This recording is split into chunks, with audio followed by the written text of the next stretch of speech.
In today's lesson, I'm going to give you 5 important tips that will help you understand fast American English. Have you ever tried to watch a movie in English, but you could only understand about 10% of what you heard? Or maybe you were reading the subtitles, but it sounded like the person said something completely different? Well, I have good news for you. Most of the time, this is completely systematic. There are specific sound patterns and rules that determine exactly how, when, and why native speakers pronounce or don't pronounce particular sounds. So don't worry, we'll discuss the essential concepts that you need to know to improve your English listening skills. The first thing you need to pay attention to is connected speech or linking.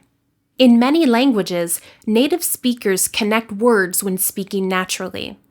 Because of this, it's sometimes hard to tell when one word ends and the next word begins. There are many different types of connected speech in English, but today I will focus on 3 of the most important ones. The first one is consonant to vowel linking. This happens when one word ends with a consonant and the next word begins with a vowel.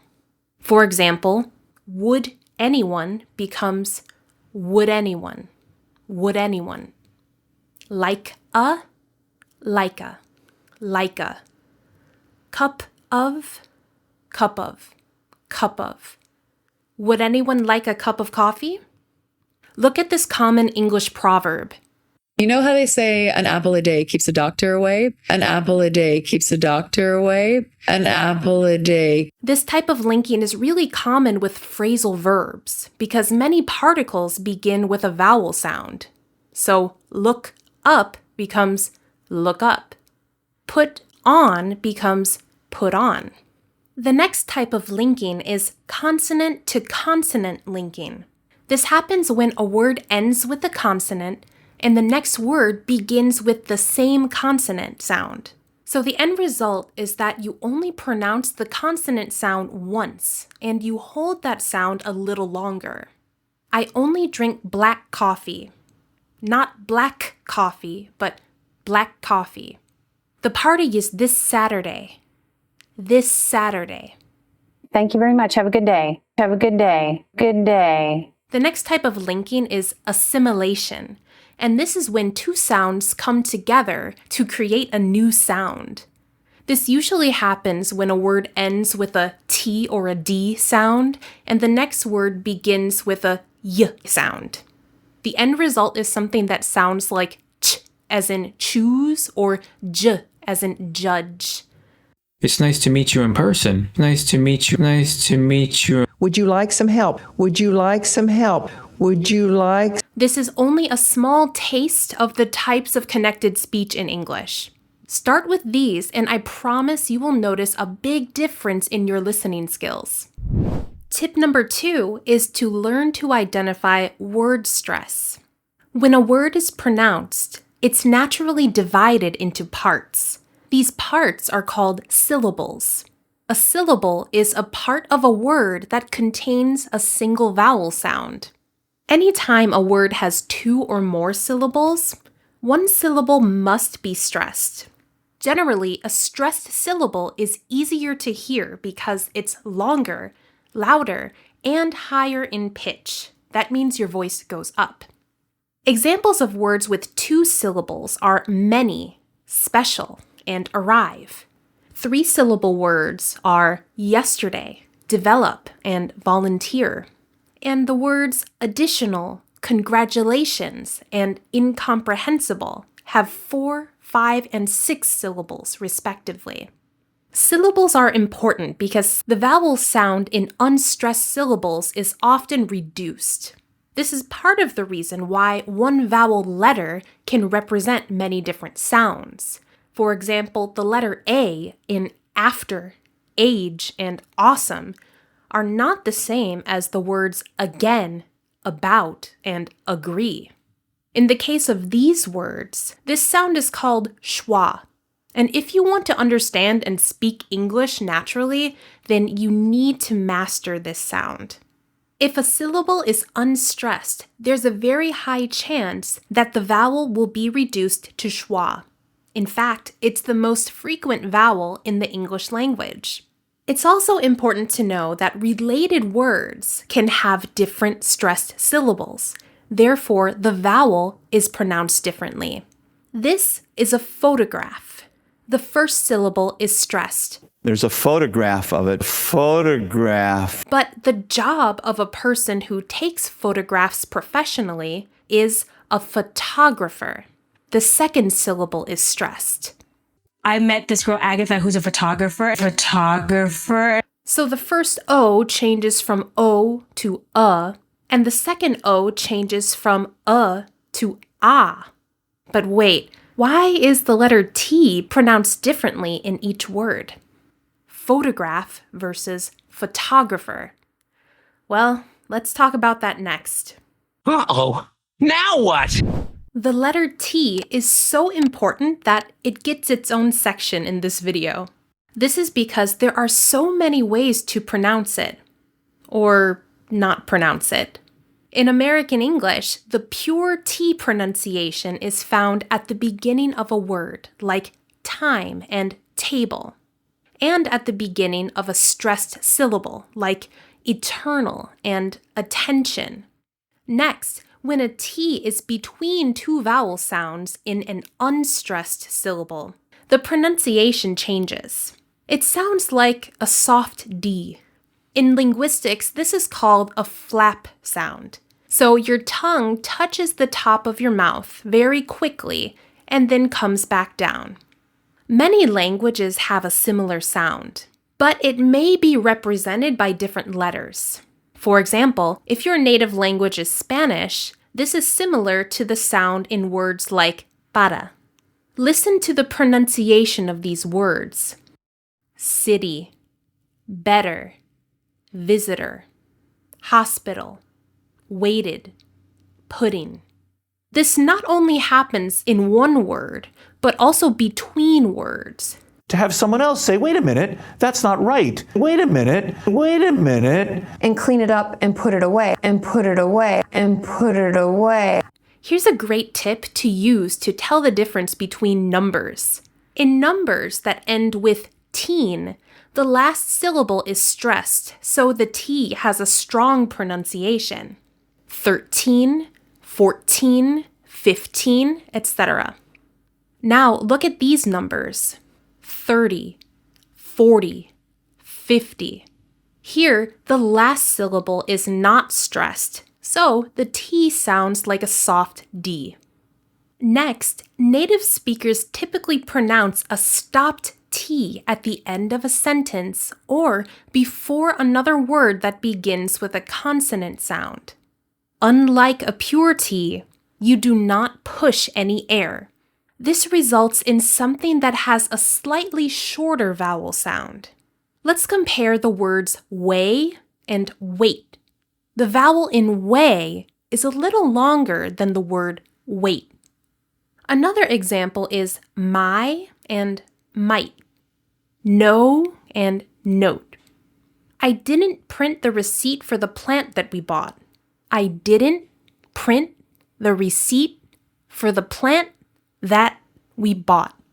Many times, the T in an unstressed syllable is silent after a syllable that ends with N.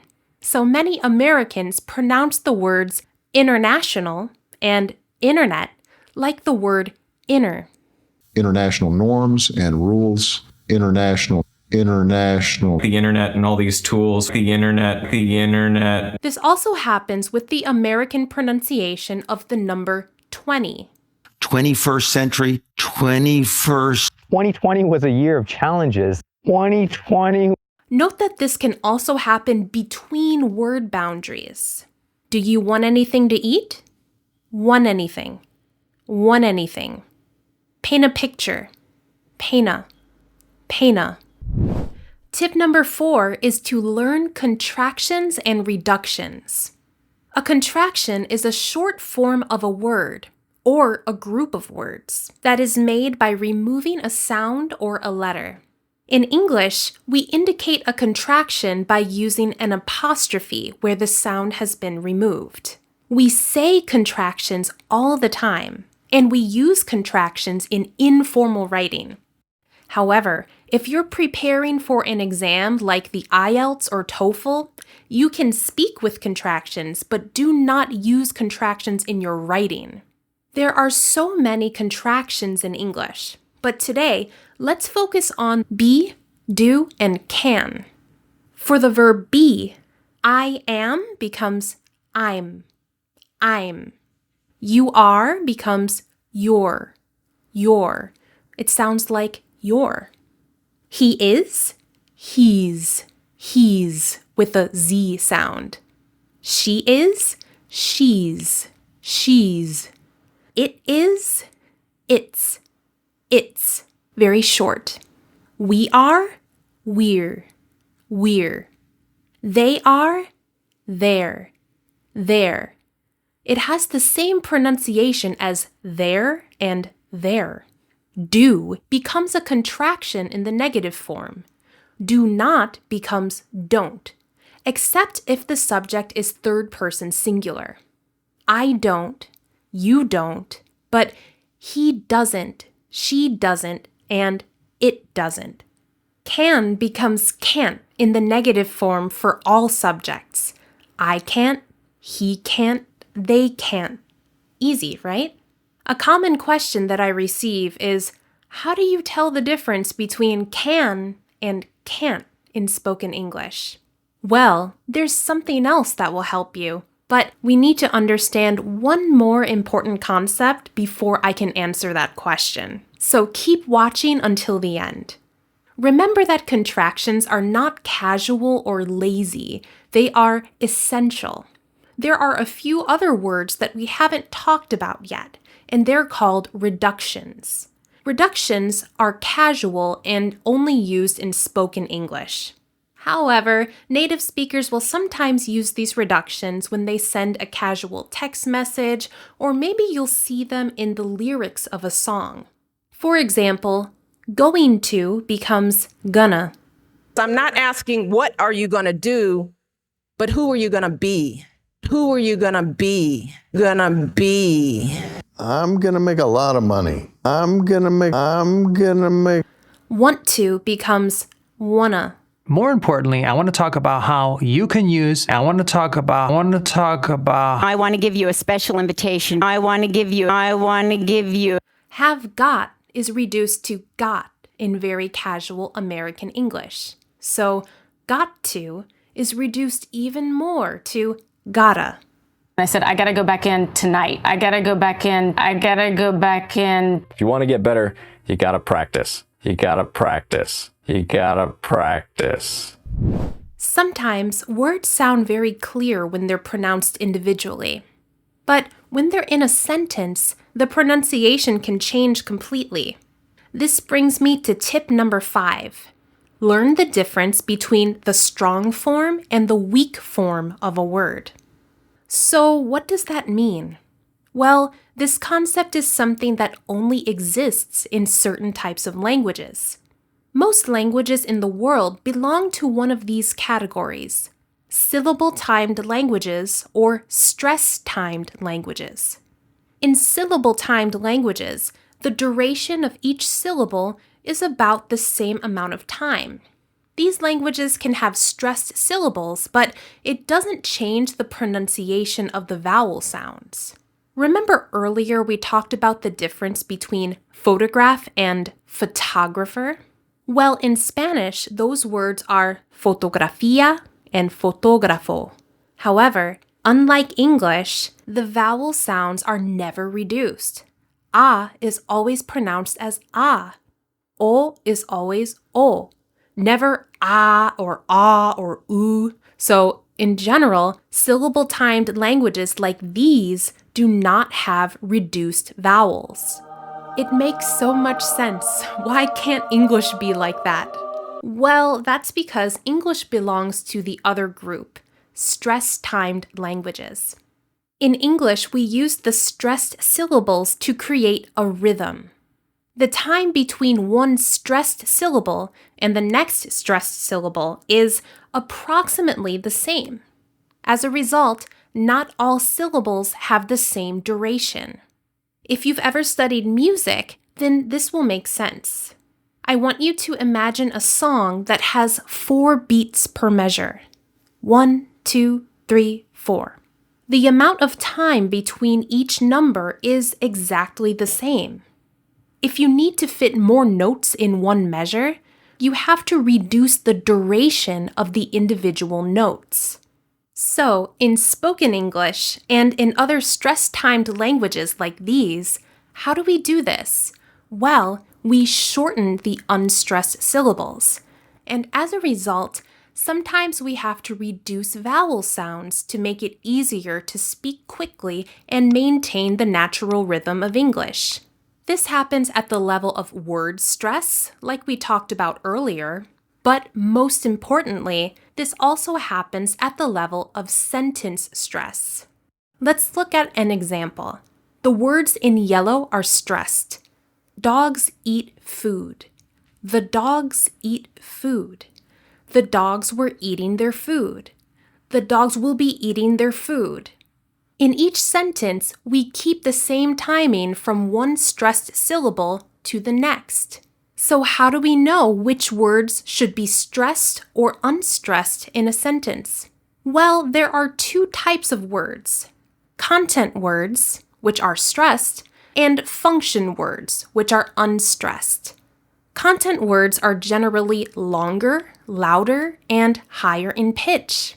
Function words are usually shorter, softer, and lower in pitch. This is why function words like to, can, and for sound like d, kn, and fur in a sentence. You're looking at the strong form versus the weak form of a word. So you don't need to go to the store for extra supplies. Go to the store.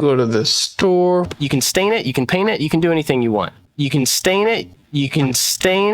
What do you want for dinner? What do you want for dinner? What do you want for dinner? Wait a minute, so that explains the difference between can and can't. Can is a function word, so it's unstressed in a sentence. This means the vowel is reduced and we use the weak form, which is kn. The schwa vowel almost completely disappears. And I think the fact that you can do that. But can't is a content word, which is stressed. So we pronounce the full vowel. But the T is stopped before a word that begins with a consonant or at the end of a sentence. But if you can't do that, you're not in a conversation. You can't do that. Oh, you just blew my mind. Part of the reason why listening in English is so challenging is because, as humans, we try to apply the sounds and the rhythm patterns from our native language to the language that we're trying to learn. Of course, this is only natural. But if you use the tips that I've shared with you today, you will notice big improvements in your listening and your speaking skills. Leave a comment and tell me what the most useful tip in this video was for you. If you enjoyed this lesson and you want to see more, please like this video and subscribe to my channel. I'm Gina, and you can learn more about me and my classes at yourworldinenglish.com. Thank you so much for watching, and I'll see you in the next lesson. Bye!